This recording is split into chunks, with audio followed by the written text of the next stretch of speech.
Anesthesiologists. What are the best things people have said under the gas? I got my wisdom teeth removed at 16 in a small, remote Canadian town. My dad and I had to travel to a slightly bigger town for the procedure. Now, and this is important later, I had just returned from a year away, because I spent a year of high school as an exchange student in Taiwan, and had only gotten back a few weeks earlier. The procedure happens, nothing major goes wrong, and I wake up in a hospital room in a fair bit of pain, but mostly fine. My dad, who had driven me, came into the room, absolutely howling with laughter. Once he finally found his composure, he explained to me what had happened.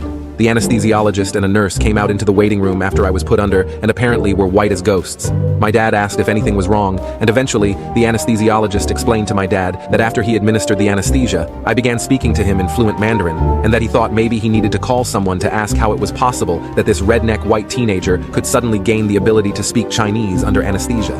My dad thought this was the funniest thing he'd ever heard and explained that I already knew Mandarin from my year in Taiwan.